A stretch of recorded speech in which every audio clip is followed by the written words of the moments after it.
Bonjour à tous, je vous retrouve aujourd'hui pour réaliser ensemble un tuto couture, donc version simplifiée d'un sac de plage. Donc on a déjà réalisé un sac de plage un peu plus complexe. Ici c'est vraiment une version simplifiée pour le faire rapidement pour cet été, pour rajouter des affaires.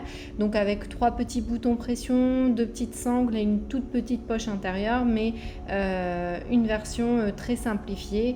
Donc vous avez une doublure quand même pour cacher les coutures et un tissu principal. Et donc en termes de matériel, on va avoir besoin donc du coup de ciseaux de couture, d'un crayon, d'une règle, des petites pinces et des petites épingles. Et on aura aussi besoin d'un kit pour boutons pression. Et donc en termes de tissu, on va avoir besoin donc un tissu principal et un tissu doublure de la même dimension, donc de 52 cm par 84 cm.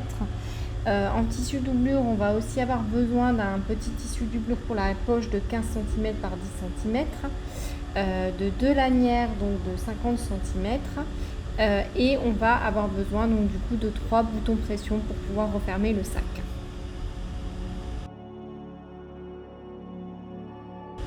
Et donc je commence par réaliser un petit rebord donc sur ma poche, donc un petit rebord d'1 cm, et pour cela je mets d'un fer à repasser. Parce que voilà, la poche elle est assez petite, donc les petits rebords c'est assez compliqué à faire tenir même avec des pinces. Donc n'hésitez pas à utiliser le fer à repasser pour vraiment, quand vous avez des rebords comme ça, vous aider à marquer les bords et donc ça vous facilite vraiment la couture. Donc là je le fais sur les 4 côtés. Donc là, ce sera les 3 côtés qui vont être positionnés et je le refais donc sur le dernier côté qui va être le côté visible pour éviter que ça s'effiloche. Et donc je réalise donc ma première couture sur le côté qui va être le côté d'ouverture, donc à un trait droit tout simple.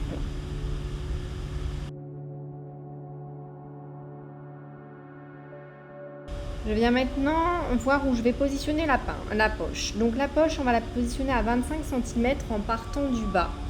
Donc voilà, comme le tissu va être plié par deux, on prend le côté, donc l'autre côté, et on va aller positionner la poche à 15 cm. Donc ça, 15 cm, ça sera le début de votre poche, et 25 en partant du bas, ça sera le bas. Donc vous positionnez deux petits points pour pouvoir vous aider à positionner la poche avec les petites pinces sur votre tissu doublure. Et donc là, maintenant, je viens positionner la poche avec des épingles, donc cette fois-ci, parce que je vais vraiment positionner la poche parfaitement pour pouvoir réaliser mes 3 coutures, donc mes 3 bords de couture d'un coup.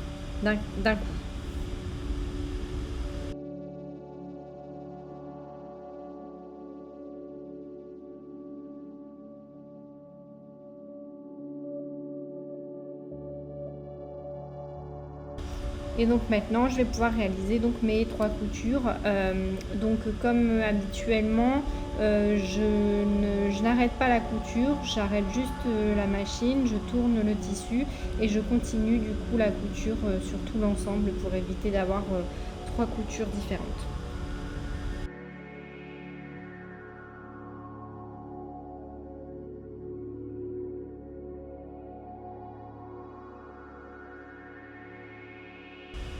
Et donc voilà, on a l'aperçu du coup de notre poche. Maintenant les coutures sont finies, on coupe les surplus de fil et la petite poche est réalisée.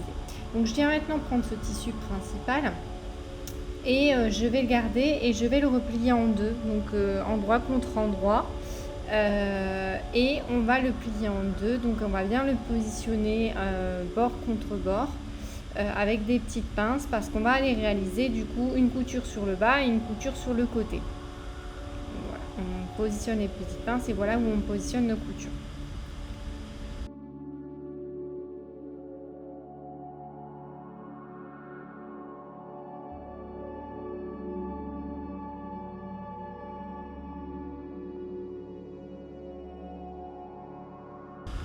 Et donc voilà, c'est terminé. Je réalise la même opération du coup avec le tissu principal. Endroit contre endroit, je viens bien positionner bord contre bord pour réaliser une couture sur le bas et sur le côté également pour en fait réaliser le sac.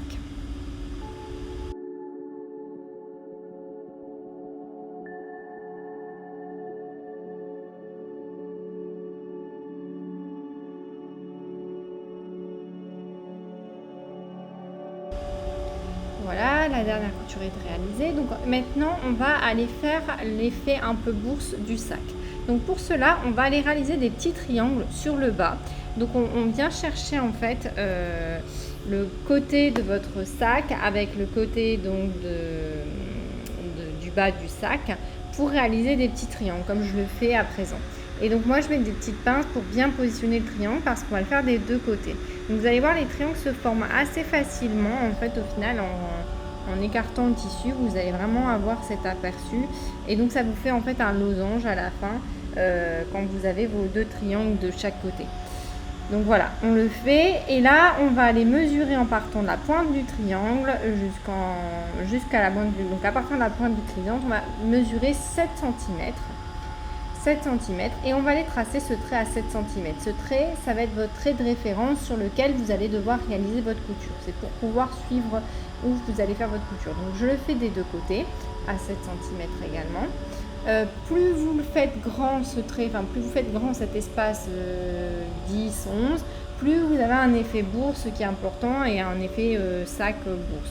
Mais plus vous réduisez aussi la largeur de votre sac. Donc 7 c'est très bien pour pouvoir vraiment mettre pas mal d'affaires dans le sac. Ça vous fait quand même un bon effet pour pouvoir le faire. Et donc je le fais également du coup sur le tissu doublure. Et là on va donc réaliser un point droit tout simple sur nos traits qu'on a tracés.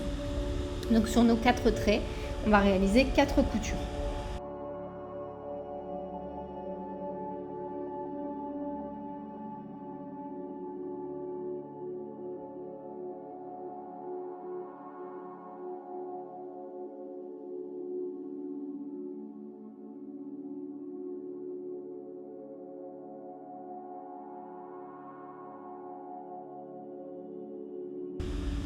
Et donc voilà, la dernière couture est terminée. Donc j'ai bien l'effet que je souhaite du coup pour mon sac. Donc le tissu doublure va rester dans ce sens-là. Et le tissu principal, on va le retourner. Donc on va l'avoir vraiment sur l'endroit. Et je viens positionner mon tissu doublure à l'intérieur, donc dans le tissu principal. Donc les bords que vous avez fait, les deux petits triangles, vous les repliez bien sur eux-mêmes. Vous les positionnez bien sur le bas, donc parce que c'est avec le bas de votre sac. Une fois que c'est fermé, vous ne pourrez plus toucher. Donc mettez bien l'ensemble. Moi, je ne les coupe pas volontairement parce que ça permet aussi de stabiliser le bas du sac. Donc ce qui fait que ça donne un peu un poids et que ça donne un effet plus vers le bas dans votre sac. Mais vous pouvez le couper. Moi, je ne le coupe pas et je le positionne bien dans le sac pour le faire. Et donc à présent, on va aller travailler du coup sur le haut du sac.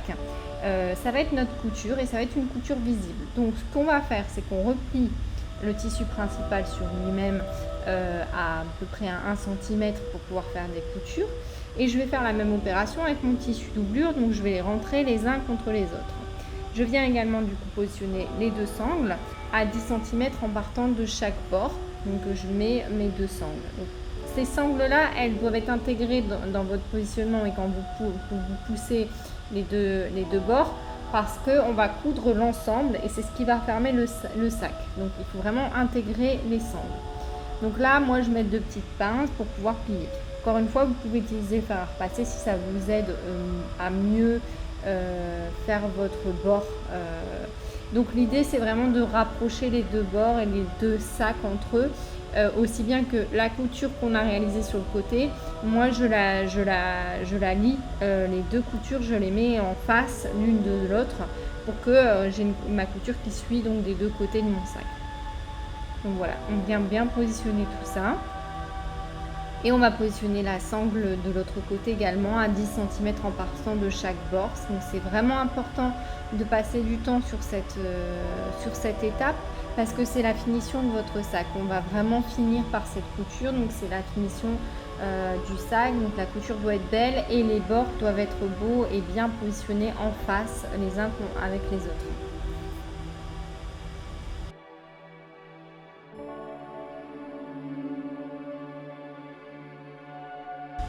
Donc je viens maintenant à présent mettre la deuxième sangle au même endroit. Donc voilà, on a bien ça. Et avant de faire ma couture, je viens mettre les boutons pression. Pourquoi? Parce que je veux que mon bouton de pression intérieur se range en fait dans la doublure et soit caché par la doublure. Donc du coup, le bouton pression, on va le mettre à 9 cm en partant du bas pour éviter d'être sur la sangle. Et on va le positionner à 2 cm en partant du haut pour que ça vous laisse aussi un petit peu de place pour faire votre couture. Sinon, ça va vous gêner pour faire votre couture. Après, essayez de le positionner le plus haut possible parce que c'est celui qui va fermer le sac. Donc si vous le positionnez trop bas, votre fermeture, elle va être trop basse.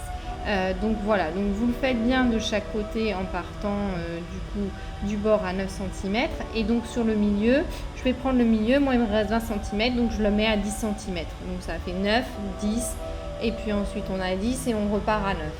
Et pour l'autre côté, j'appuie bien pour que ça soit bien la même chose. Et là maintenant, on vient réaliser la couture finale une fois que tout est bien positionné. Donc prenez votre temps sur cette étape, c'est important d'avoir une belle couture, bien droite. Moi j'ai retiré, comme vous avez pu le voir, la partie de ma machine à coudre pour avoir vraiment l'espace pour pouvoir enrouler mon sac. Ça c'est vraiment pour faire des manches ou des choses comme ça. Vous pouvez bien positionner dans votre machine à coudre. Donc n'hésitez pas à retirer ce petit tiroir que vous avez tous sur la machine à coudre pour bien mettre votre sac.